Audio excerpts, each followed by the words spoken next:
Hello everybody, आप सभी का हेल गार्डन में स्वागत है। यह बीटीएच नोवेल का एपिसोड नंबर 203 एंड यस, यहाँ से एक नया आर्क शुरू होने वाला है। ये वाला आर्क है एंशिएंट वॉइड ड्रैगन ट्राइब के ऊपर। हमें यहाँ पे इस मिस्टीरियस ट्राइब के बारे में पूरी तरीके से मालूम भी पड़ेगा। एट द सेम टाइम जियान इस आर्क में बहुत ही क्रूशियल रोल निभाने वाला है। वेल, इससे याद आया, हम आपके लिए इतनी मेहनत करके इतने अच्छे अच्छे वीडियोस को लाते हैं, तो आप चैनल को सब्सक्राइब करके अपना एप्रिसिएशन दिखा सकते हैं। चलो अब जान लेते हैं पिछले एपिसोड में क्या हुआ था। सीन कुछ ऐसा होता है कि जब जियान सामना कर रहा था याहू लियांजुन और उस चैनलू गोइजन का, तो फिर काफी समय तक बैटल करने के बाद उन दोनों को समझ में आता है कि जियान को वो बिल्कुल थका नहीं पा रहे हैं। और अगर जियान अपने टियान क्लास की ची मेथड का यूज करके लगातार एनर्जी को ऑब्जर्व करता रहता है, तो फिर उनके सारे एफर्ट्स एकदम फ्यूटाइल हैं। इस वजह से वो हेल्प मांगते हैं 9th टियानजुन की। ये बंदा एक्चुअली में नीचे फॉरेस्ट में छिपा हुआ था। इस 9th टियानजुन को आते हुए देख जियान एकदम सीरियस हो जाता है। भले ही सामने के दोनों एक्सपर्ट 6 स्टार दोजोंग के हों, लेकिन इस 9th टियानजुन की स्ट्रेंथ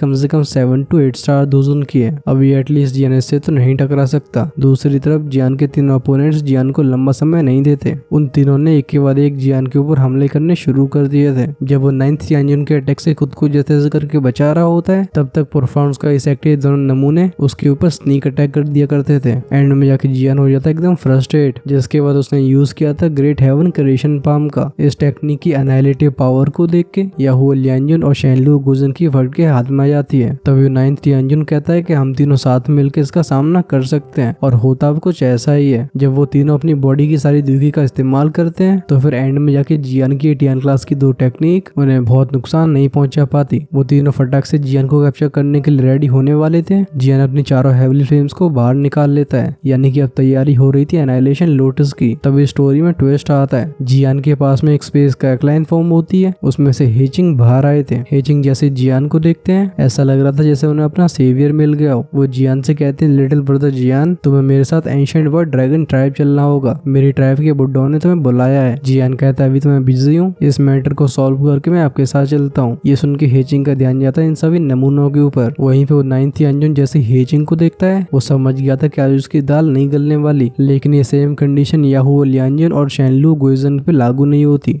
वो हेचिंग के बैकग्राउंड के बारे में नहीं जानते थे। इस वजह से हेचिंग को बीच में इंटरवीन करते हुए देख वो उनके ऊपर हमला बोल देते हैं। वो ना क्या था, हेचिंग एक बार स्लैप मारते हैं, इन दोनों की कड्डी पतंग बन जाती है। उन दोनों को समझ में नहीं आ रहा था कि वो कहाँ पे जाके रोए। वहीं पे 9th टियानजुन भी जियान को कुछ धमकियां देने के बाद इस जगह से रफू चक्कर हो जाता है। फाइनली हेचिंग, जियान और चिंगलिन हेचिंग के द्वारा बनाए गए स्पेशल पोर्टल में एंटर करके एंशिएंट वॉइड ड्रैगन ट्राइब की तरफ जाने लगते हैं। लेकिन जाने से पहले हेचिंग हुआजिन के लिए एक गिफ्ट को छोड़ना नहीं भूलते। ऑफ कोर्स ये भी होती है एक स्लैप। जाते जाते हेचिंग कहते हैं, अगर तुझे लगता है कि तेरी औरत होने की वजह से ये फादर तेरे ऊपर हाथ नहीं उठाएगा, तो तू बहुत गलत है। ये कहने के बाद पोर्टल क्लोज हो गया था। हमारे एपिसोड की शुरुआत भी यहीं से होती है। स्पेशल क्रैक का इंटीरियर काफी अजीब सा होता है। जियान को इस टनल का अंत नजर नहीं आता। वहीं पे पूरी जगह सिल्वरी लाइट से भरी दिखाई देती है। अब भी जियान का ट्रियो इस टनल का यूज करते हुए इसमें ट्रेवल कर रहे होते हैं। इस टनल को स्टडी करने के बाद जियान के दिल में सरप्राइज फ्लैश हुआ था। वो कहता है, एंशिएंट वॉइड ड्रैगन ट्राइब अपनी नाम की वर्दी है। सिर्फ एक एक्सपर्ट की स्ट्रेंथ के साथ इतनी बड़ी स्पेशल टनल क्रिएट हो गई है। जियान के हिसाब से ऐसा किसी पीक ऑफ दोजन क्लास के एक्सपर्ट के लिए भी करना बहुत मुश्किल होगा। मोस्ट लाइकली ऐसा सिर्फ वो एलीट दोशैंग या फिर वो ड्रैगन्स जिनकी स्पेशल स्ट्रेंथ एकदम पिनिकल पे पहुंच चुकी है, वही ऐसा कर सकते हैं। अभी आगे जा रहे हेचिंग का चेहरा काफी ग्रेव होता है। ट्रेवलिंग के दौरान वो कुछ भी नहीं बोले थे। ये देख के जियान और चिंगलिन भी शांत रहते हैं। जियान की भौं सिकुड़ गई थी। आखिर ऐसा क्या होगा जिसकी वजह से हेचिंग को ऐसा बर्ताव करना पड़ रहा है। इन तीनों को स्पेशल टर्न में लगभग 1 घंटे के लिए शटल करना पड़ता है। इतनी ज्यादा सिल्वरी लाइट को देख के जियान एकदम चकाचौंध हो गया था। जस्ट वो अपनी आंखें बंद करके थोड़ा रेस्ट करने वाला होता है, हेचिंग अपनी स्पीड को डिक्रीज कर देते हैं। जियान की नजरें फॉलो करती है हेचिंग को। उसे एंड में जाके एक सिल्वरी सर्कल दिखाई दिया था। इस लाइट सर्कल को देख के जियान आता है फोकस मोड में। वो कहता है, क्या डेस्टिनेशन आ चुकी है। अपनी स्पीड को बढ़ा के वो हेचिंग को क्लोजली फॉलो करने लगा था। एक मूवमेंट के बाद ये तीनों एक लाइटिंग में ट्रांसफॉर्म होके उस लाइट सर्कल से बाहर चले जाते हैं। सिल्वरी सर्कल में एंटर करने के बाद जियान की नजरें थोड़ी सी ब्लरी हो गई थी। एक मोमेंट के बाद वो दोबारा देख पाता है। अब उसके सामने का सीन उस सिल्वर कलर से भरा हुआ नहीं था। सामने हरे भरे कई पहाड़ दिखाई दे रहे थे। अभी जियान काफी ऊंचाई पे खड़ा हुआ होता है। अपने सामने के सीन को देख के वो एकदम चौंक सा गया था। ऑफ कोर्स अगर सामने की चीज को आइलैंड बोला जाए तो वो ज्यादा सूटेबल होगा। ये आइलैंड एक्सट्रीमली स्पेशियस होता है। इस आइलैंड को चारों तरफ से एक सिल्वरी लाइट ने कवर करके रखा होता है, जिसकी वजह से एक सिल्वरी बोल सी बन जाती है। जब जियान इस पूरे सिल्वरी बैरियर को स्टडी करता है वो अंदर से शॉक हो जाता है। वो डिस्कवर करता है कि सिल्वरी बैरियर के आउटसाइड एकदम डार्क स्पेस है। ये आइलैंड एक्चुअली में खाली स्पेस में सस्पेंडेड है। ऐसी ग्रैंडनेस को रियलाइज करने के बाद जियान ने ठंडी सांस भरी थी। भले इस आइलैंड का साइज उन दोशेंग के द्वारा क्रिएट करे हुए रियल्म्स के बराबर ना हो, लेकिन ये जगह बहुत अच्छे से छिपी हुई है। इवन एक एलीट दोजन भी ऐसी जगह पे एंटर नहीं करना चाहेगा। ऐसे भयानक से स्पेस में एक रेस्टिंग एरिया को क्रिएट करना ये एक्सट्रीमली सेफ चॉइस है। अभी जियान को अपने पहले प्रश्न का उत्तर मिल गया था। वो समझ जाता है कि बाहरी दुनिया में एंशिएंट वर्ल्ड ड्रैगन ट्राइब की न्यूज इतनी कम क्यों अवेलेबल है। ये लोग एक्चुअली में रेल्म ऑफ एम्प्टीनेस में है। हेचिंग नीचे देखते हैं, जिसके बाद अपने हाथ को वेव करते हुए बोलते हैं लेट्स गो।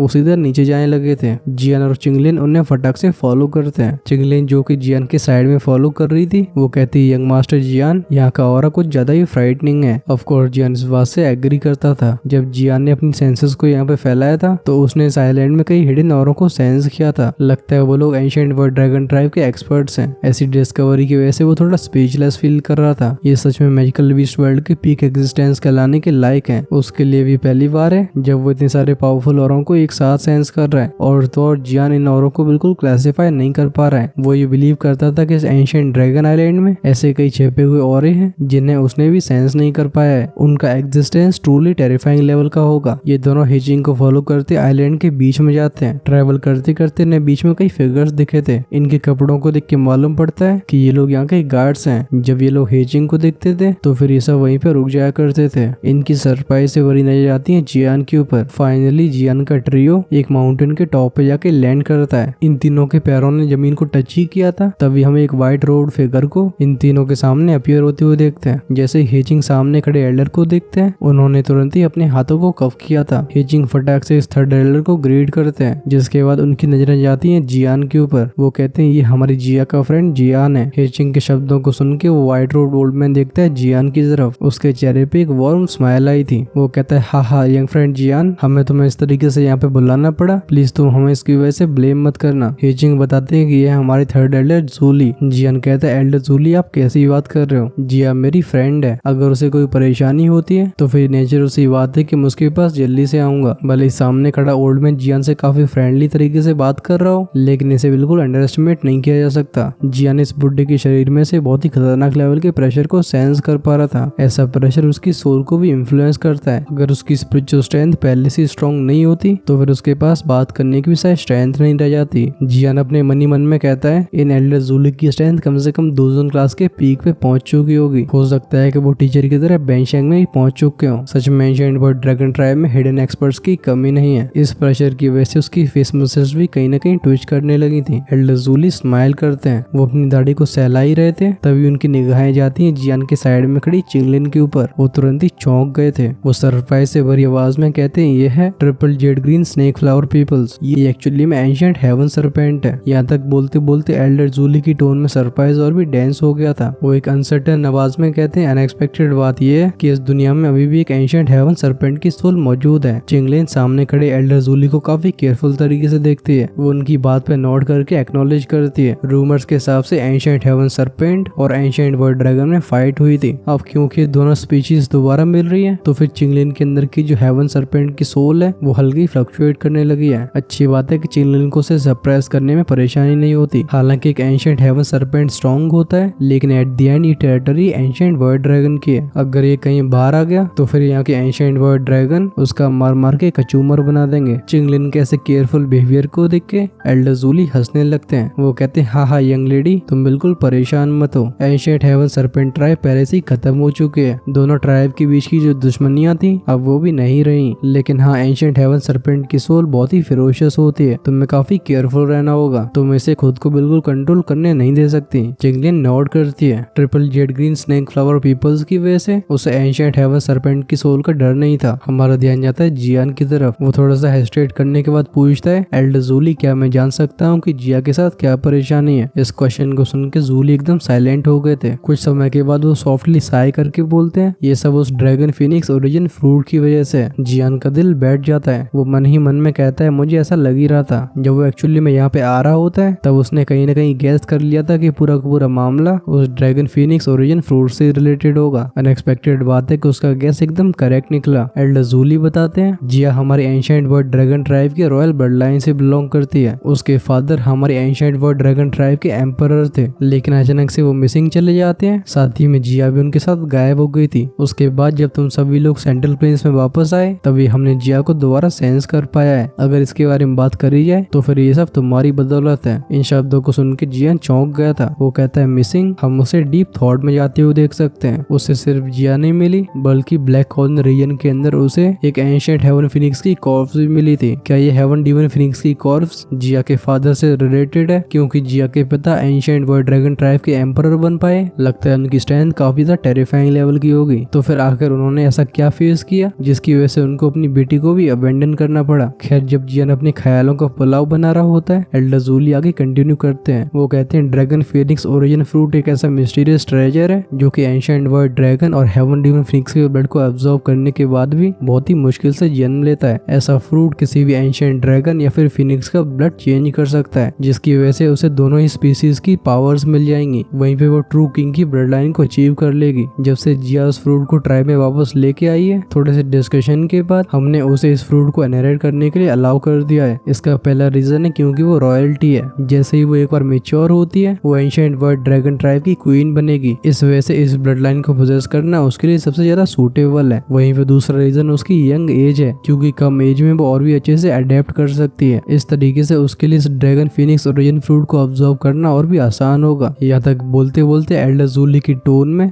एक कड़वाहट मिल गई थी। वो आगे कंटिन्यू करते हुए बोलते हैं, लेकिन जैसा हमने सोचा था, सिचुएशन हमारी एक्सपेक्टेशन से भी आगे जा चुकी है। उस ड्रैगन फिनिक्स ओरिजिन फ्रूट की एनर्जी कुछ ज्यादा ही पावरफुल है। इस फ्राइटनिंग एनर्जी को जिया की बॉडी पूरी तरीके से अब्सॉर्ब नहीं कर पाई। इस वजह से एनर्जी का जमना शुरू हो गया। इस फ्रेज को सुन के जियान एकदम चौंक जाता है। वो कहता है, एनर्जी सॉलिडिफाई, आपका क्या मतलब है? एल्डर जूली सहाय करते हैं। वो पीछे मुड़ के माउंटेन की तरफ जाने लगे थे। वो कहते हैं, मेरे पीछे आओ। जियान जल्दी से उन्हें फॉलो करता है। उसकी पूरी टोली जूली को फॉलो करते करते स्टोन हॉल को पार करती है। जब इनके सामने एक बड़ा सा हॉल आ गया था, तभी इन सभी के कदम हॉल्ट होते हैं। ये बड़ा सा हॉल बहुत ही ह्यूज रॉक से बना हुआ था। वहीं पे हॉल के बीच में होता है एक बहुत ही ऊंचा सा ऑल्टर। अब अगर इस ऑल्टर के ऊपर की तरफ देखा जाए तो उसके ऊपर एक लवली सी फिगर लेटी हुई है। जियान की नजरें घूमती हैं। वो उस लवली फिगर को देखता है। अचानक से उसका एक्सप्रेशन चेंज हो गया था। वो एक क्रिस्टल की लेयर को देख पा रहा था जो कि बर्फ की तरह अपीयर होती है। अभी उसने जिया की बॉडी को रैप कर लिया था। अगर कोई इसे ध्यान से सेंस करे तो वो ये पाएगा कि इसने जिया को बस आउटसाइड से ही कवर करके नहीं रखा, बल्कि अंदर से भी उसकी बॉडी कहीं ना कहीं क्रिस्टलाइज होती जा रही है। दूसरे शब्दों में कहा जाए तो जिया अभी एक ऐसी क्रिस्टल बॉडी में ट्रांसफॉर्म हो चुकी है जिसमें कोई लाइफ नहीं है। जियान की आंखें ऑल्डर के ऊपर सॉलिडिफाई हो गई थी। एक मूवमेंट के बाद वो फाइनली एक्सेल करता है। उसका चेहरा भी काफी अगली था। उसकी आईसाइट की हेल्प से वो क्लियरली पता लगा पा रहा है कि इस समय जिया की बॉडी में बिल्कुल लाइफ फोर्स मौजूद नहीं है। अगर वो उस फैमिलियर सी स्पिरिचुअल फ्लक्चुएशन को सेंस नहीं कर पा रहा होता तो शायद उसे लगता है कि जिया भी मर चुकी है। जियान कहता है तो एनर्जी ऐसे सॉलिडिफाई होती है। साइड में खड़े एल्डर जूली भी जियान की बात को सुन के सहाय करते हैं। वो कहते हैं ड्रैगन फिनिक्स ओरिजिन फ्रूट की एनर्जी कुछ ज्यादा ही फ्राइटनिंग है। ये सॉलिडिफाई होकर जिया की पूरी बॉडी में भर गई है। अगर जिया इस एनर्जी को ऑब्जॉर्ब नहीं कर पाती तो फिर वो लाइफ टाइम ऐसी अधमरी कंडीशन में रहेगी। भले ही जिया जानता था कि उसके आसपास के लोग एकदम सुपर पावरफुल हैं,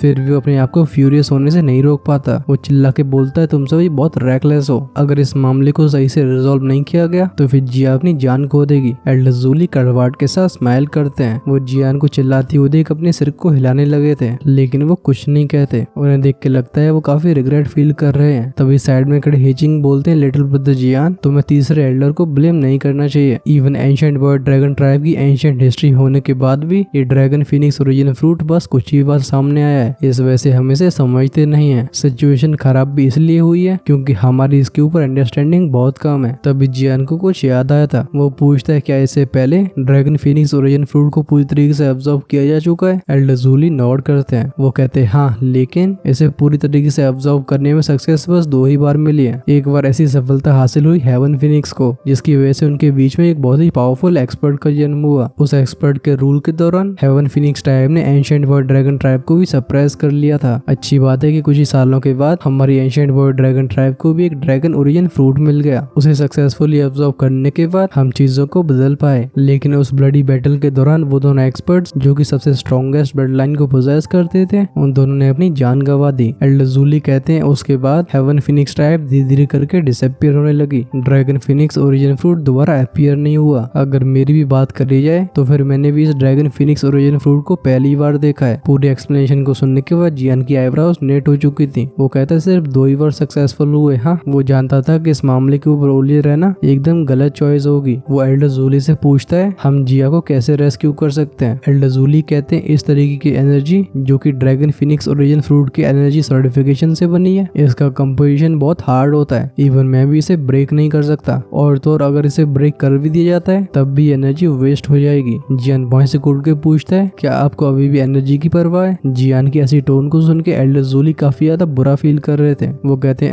लिटिल फ्रेंड जियान, तुम अभी हमारी एंशिएंट वर्ल्ड ड्रैगन ट्राइब की सिचुएशन के बारे में जानते नहीं हो। हमें भी ऐसे ग्रेट लीडर की बहुत जरूरत है जो कि रॉयल ब्लड लाइन को पोजेस करता हो, क्योंकि वो ही पूरी एंशिएंट वर्ल्ड ड्रैगन ट्राइब को कंट्रोल कर पाएगा। एल्डर जूली की बात को सुन के जियान के चेहरे पे स्टर्न एक्सप्रेशन आ जाता है। वो एक सरप्राइज से भरी आवाज में कहता है आखिर ऐसा क्या हो गया। एंशिएंट वर्ल्ड ड्रैगन ट्राइब तो बहुत पावरफुल है, ऐसी क्या सिचुएशन बन चुकी है जिसे आप सब मिलके भी सॉल्व नहीं कर पा रहे हो। ऐसे क्वेश्चन को सुन के एल्डर जूली हेजिटेट करने लगे थे। एक पल के बाद हम एल्डर जूली को अपनी दांती मीचते हुए देख सकते हैं। वो कहते हैं लिटिल फ्रेंड जियान, तुम्हारी और हमारी एंशिएंट वर्ल्ड ड्रैगन ट्राइब की रिलेशनशिप काफी डीप है। तुम्हें ये बताना खराब नहीं होगा। तुमने जिस एंशिएंट ड्रैगन आइलैंड को देखा वो पूरा एंशिएंट ड्रैगन आइलैंड नहीं है, बल्कि ओरिजिनल एंशिएंट ड्रैगन आइलैंड का एक चौथा हिस्सा है। जियान स्टार्टल्ड हो जाता है। वो कहता है 1/4। तुरंत ही उसने रिएक्ट किया था। वो कहता है बाकी के 3 हिस्सों का क्या। एल्डर जूली बताते हैं कि जब जिया के फादर मिसिंग हो गए तो फिर एंशिएंट वर्ल्ड ड्रैगन ट्राइब के 4 टुकड़े हो जाते हैं। वहीं पे मेंबर्स भी 4 ग्रुप में डिवाइड हो चुके थे। एंशिएंट ड्रैगन आइलैंड के चारों हिस्से इस एम्प्टी रियल में ड्रिफ्ट कर रहे हैं। दूसरे शब्दों में कहा जा सकता है कि तुमने जिस एंशिएंट ड्रैगन आइलैंड को देखा है वो अभी पूरा नहीं है। इस पूरे मामले को समझ के जियान एक ठंडी सांस भरता है। सिर्फ एक चौथाई हिस्से की स्ट्रेंथ इतनी ज्यादा फ्राइटनिंग है। क्या इस एंशिएंट ड्रैगन बॉय ट्राइब की स्ट्रेंथ कुछ ज्यादा ही भयानक नहीं है। शायद यही रीजन है जिसकी वजह से ये लोग एंशिएंट टाइम से लगातार सर्वाइव करते आ रहे हैं। अभी एल्डर जूली की बात खत्म नहीं हुई थी। वो कंटिन्यू करते हुए बोलते हैं हर कुछ समय के बाद चारों ड्रैगन आइलैंड एक दूसरे से मिलते हैं। उस समय हमारे बीच में फाइट जरूर होती है। बाकी के तीनों ड्रैगन आइलैंड के chiefs ancient world dragon tribe को डोमिनेट करना चाहते हैं, लेकिन इन तीनों की स्ट्रेंथ में बहुत कम डिफरेंस है। यही रीजन है कि चारों आइलैंड को अलग हुए कई साल हो चुके हैं, लेकिन अभी भी कोई होल ट्राइब को डोमिनेट नहीं कर पाया। जियान के दिमाग में क्वेश्चन आया था। वो पूछता है क्या बाकी के जो तीनों ड्रैगन आइलैंड्स हैं क्या वो भी अपनी अपनी एंशिएंट वर्ल्ड ड्रैगन ट्राइब की रॉयल ब्लड लाइन को पोजेस करते हैं। जियान जानता था कि एंशिएंट वर्ल्ड ड्रैगन ट्राइब अपनी ब्लड लाइन पे बहुत फोकस करती है। जब तक स्पेशल सर्कमस्टेंसेस क्रिएट नहीं होते तब तक कोई भी normal ancient world dragon command को नहीं ले सकता। ये सुन के एल्डर जूली अपने सिर को हिलाने लगे थे। वो कहते हाँ एक सर्टेन पॉइंट ऑफ व्यू से ये कहा जा सकता है, लेकिन उनकी रॉयल ब्लड लाइन को जिया की ब्लड लाइन से बिल्कुल कंपेयर नहीं किया जा सकता। जूली बताते हैं हम जिया को इस ड्रैगन फिनिक्स ओरिजिन फ्रूट को जल्दी से ऑब्जर्व इसलिए करवाना चाहते थे जिससे वो जल्दी से अपनी ब्लड लाइन को इवॉल्व करके पूरी ट्राइब को कंट्रोल कर सके, और ऐसा चारों आइलैंड्स के मिलने से पहले होना चाहिए। अचानक से जियान को पूरी सिचुएशन समझ में आई थी। वो कहता है तभी मैं कहूँ एंशिएंट वर्ल्ड ड्रैगन ट्राइब के पास इतनी पावर होने के बाद भी वो इतने सालों से अपना सर क्यों नहीं उठा रहे हैं। ऐसा नहीं है कि उनकी ऐसी कोई इच्छा ना हो, बस सीन कुछ ऐसा है कि पूरी ट्राइब में इंटरनल कॉन्फ्लिक्ट्स हो रहे हैं जिसकी वजह से वो साथ में मिलकर बाहरी दुनिया पे ध्यान नहीं दे पा रहे हैं। जूली कहते हैं हमारी एंशिएंट वर्ल्ड ड्रैगन ट्राइब के इंटरनल कॉन्फ्लिक्ट्स की वजह से ही हेवन डीवन फिनिक्स ट्राइब और 9 serene deep ground python tribe जैसी ट्राइब राइज कर पाई है। जब जूली इन दोनों ट्राइब के बारे में बात कर रहे थे उनकी टोन में रिडिक्यूल को सेंस किया जा सकता है। एंशिएंट टाइम में इन दोनों ट्राइब के जो एंसेस्टर्स थे उनके पास ही एंशिएंट वर्ल्ड ड्रैगन से कंटेंट करने की पावर थी। अब जो उनके डिसेंडेंट्स बचे हुए हैं जो कि बस उस रेमिनेंट ब्लड लाइन पे जी रहे हैं, आखिर इनकी क्या औकात है। जियान कहता है काफी अनएक्सपेक्टेड बात है कि एंशिएंट वर्ल्ड ड्रैगन ट्राइब के अंदर ऐसा सीक्रेट छिपा हुआ है, लेकिन इस सीक्रेट को सीक्रेट बना के रखने की इनकी एबिलिटी काफी अच्छी है। इस दुखी कॉन्टिनेंट के अंदर शायद ही ऐसा कोई फैक्शन होगा जिसे एंशिएंट वर्ल्ड ड्रैगन ट्राइब के इंटरनल कॉन्फ्लिक्ट्स के बारे में पता हो। अभी एल्डर जूली का चेहरा भी काफी सीरियस हो चुका था। वो कहते हैं मैं उम्मीद करता हूँ लिटिल फ्रेंड जियान तुम इस बात को सीक्रेट रखोगे। आफ्टर ऑल अगर ये फैल जाता है तो फिर कुछ ऐसे पावरफुल फैक्शंस भी हैं जिनसे हमारी बिल्कुल बनती नहीं है। वो हमारे इस इंटरनल कॉन्फ्लिक्ट का फायदा उठा के बीच में इंटरवीन कर सकते हैं। ग्रेव एक्सप्रेशन के साथ जियान ने नोट किया था। वो कहता है एल्डर जूली आप बिल्कुल चिंता मत करो, मैं जियान इस बात को बिल्कुल सीक्रेट रखूंगा। तुरंत ही उसकी नजरें जाती हैं ऑल्टर की तरफ। वो कहता है क्योंकि एल्डर जूली ने मुझे यहाँ पे बुलाया बुलाया है तो फिर आपको लग रहा होगा कि मैं जिया की कोई हेल्प कर पाऊंगा। क्या मैं सही कह रहा हूँ? अगर मैंने सही गैस किया है तो फिर आपने मुझे यहाँ पे हेवनली फ्लेम्स की वजह से बुलाया है। जियान भी इस बात को बिल्कुल एडमिट करता था कि एंशिएंट वॉइड ड्रैगन ट्राइब जैसा भयानक सा फैक्शन उसके ऊपर बस दो ही चीजों की वजह से इंटरेस्ट दिखा सकता है, जिसमें से पहली है उसकी एल्केमी स्किल्स और दूसरी है उसकी बॉडी के अंदर की हेवनली फ्लेम्स। हालांकि जियान एक टियर 8 का एल्केमिस्ट गुरु बन चुका है, लेकिन सेंट्रल प्लेन्स में उससे भी अच्छे एल्केमिस्ट अभी मौजूद हैं। और अगर ऐसी बात है तो फिर एक ही पॉसिबिलिटी रह जाती है। ऑफ कोर्स यहाँ पे बात हो रही है हेवनली फ्लेम्स की।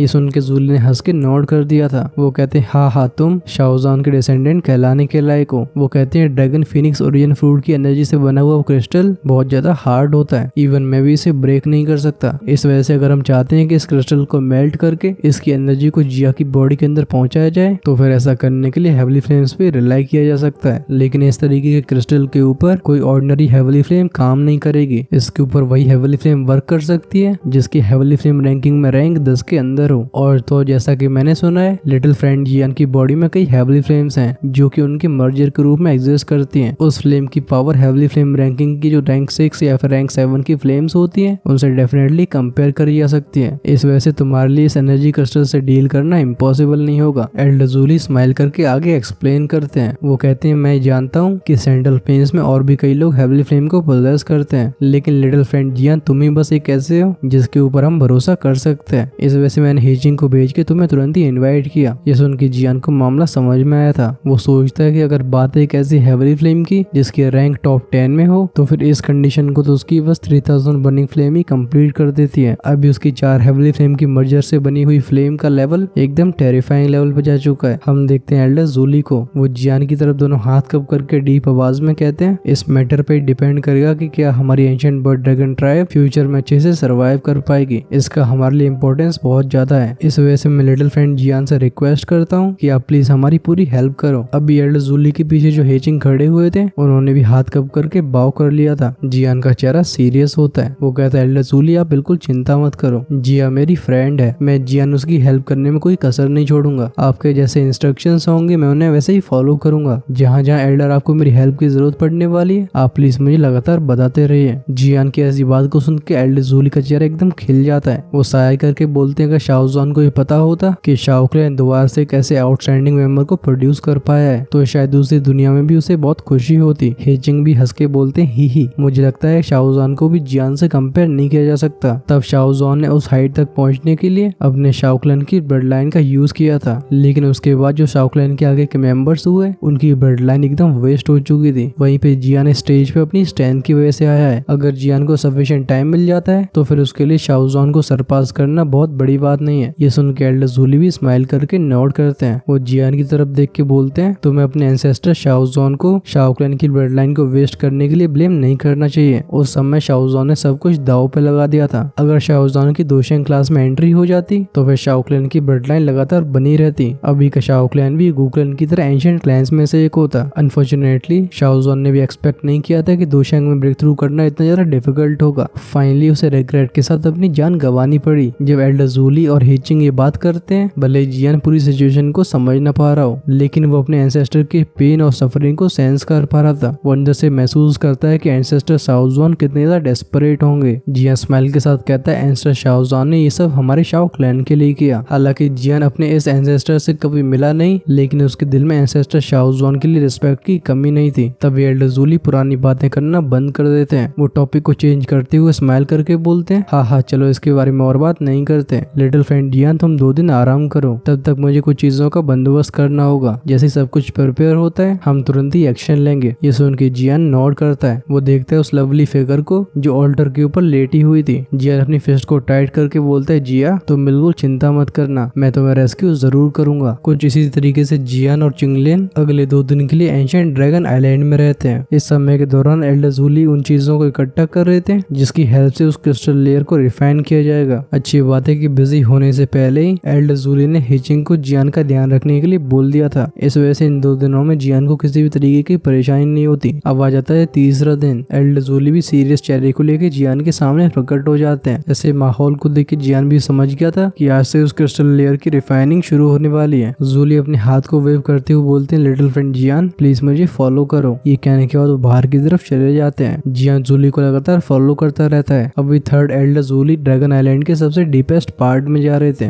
जियान ये डिस्कवर करता है कि आज के ड्रैगन आइलैंड का एटमॉस्फेयर काफी सोलम नजर आ रहा है। यूजुअली जो आसमान खाली रहता था, अभी वहाँ पे लगातार कुछ फिगर्स उड़ते हुए दिखाई देते हैं। इनकी बाहर देख रही नजरें काफी कॉशियस होती हैं। एल्डरजुली भी समझ पा रहे थे कि जियान क्या सोच रहा है। वो जाते जाते एक्सप्लेन करते हुए बोलते हैं, हालांकि हमने इस मामले को सीक्रेट रखने की पूरी कोशिश करी है, लेकिन जिया हमारे एंशिएंट ड्रैगन क्लैन के लिए बहुत जरूरी है। प्रोसेस के दौरान कुछ भी गलत ना हो, इसी रीजन की वजह से आइलैंड अलर्ट मोड में जा चुका है। ड्रैगन आइलैंड के डीपेस्ट पार्ट में जाते जाते जियान सेंस कर पा रहा था कि उसके आसपास की एनर्जी काफी हॉट होती जा रही है। इसे डिटेल में सेंस करने के बाद जियान की आंखों में सरप्राइज फ्लैश हुआ था। वो कहता है इस जगह पे एक्चुअली में एक ज्वालामुखी है। ये एंशिएंट वाइट ड्रैगन काफी ग्रैंड तरीके से एक्ट करते हैं। अनएक्सपेक्टेड बात है कि इनका पर्सनल वोल्केनो भी है। जब इन लोगों को उड़ते उड़ते 10 मिनट हो जाते हैं, एल्डरजुली की स्पीड रिड्यूस होती है। जियान उन्हें फॉलो करके आगे देखता है। उसे सामने एक बहुत बड़ा पहाड़ दिखाई देता है। इस माउंटेन की शेप कॉनकेव होती है। वहीं पे इसके बीच में से सफेद धुआं बाहर आ रहा था। जब जियान और जूली आसमान में प्रकट होते हैं, दूर से एक ब्लैक फिगर आता हुआ दिखाई देता है, जिसके बाद ये फिगर सामने अपीयर हो गया था। शुरुआत में जियान इस फिगर को जस्ट रैंडमली देखता है, लेकिन अचानक से उसकी आंखें जैसे इस फिगर पे चिपक गई हो। वो कहता है, तुम टाई जियान जुंजे यहाँ पे क्या कर रहे हो? सामने खड़े इंसान ने ब्लैक रोब को पहन रखा होता है। इसके बैक पे होती है एक मेटल सोर्ड। इसके अपीयरेंस को देख के मालूम पड़ता है कि ये है टाई जियान जुंजे, जो कि यालो को रेस्क्यू करने के लिए जियान के साथ गए थे। लेकिन तब जब एंड में जाके जियान की टोली को ब्लैक और व्हाइट यानजुन से भागना पड़ा था, तो फिर टाई जियान जुंजे ने सामने आके अपना बलिदान दिया था। यही रीजन था जिसकी वजह से जियान का ग्रुप सेफली वहाँ से एस्केप कर पाया। ओरिजिनली जियान को लगता था कि टाई जियान जुंजे जा चुके हैं। अनएक्सपेक्टेड बात है कि उसकी यहाँ पे इनसे मुलाकात होगी। जियान के ऐसे एक्सप्रेशन को देख के एल्डरजुली हंसने लगते हैं। टाई जियान जुंजे के चेहरे पे भी हल्की स्माइल आ गई थी। जियान एक डिसबिलीव भरी आवाज में कहता है, क्या तब जिस मिस्टीरियस एक्सपर्ट ने हमारी हेल्प करी थी, क्या वो एल्डरजुली थे?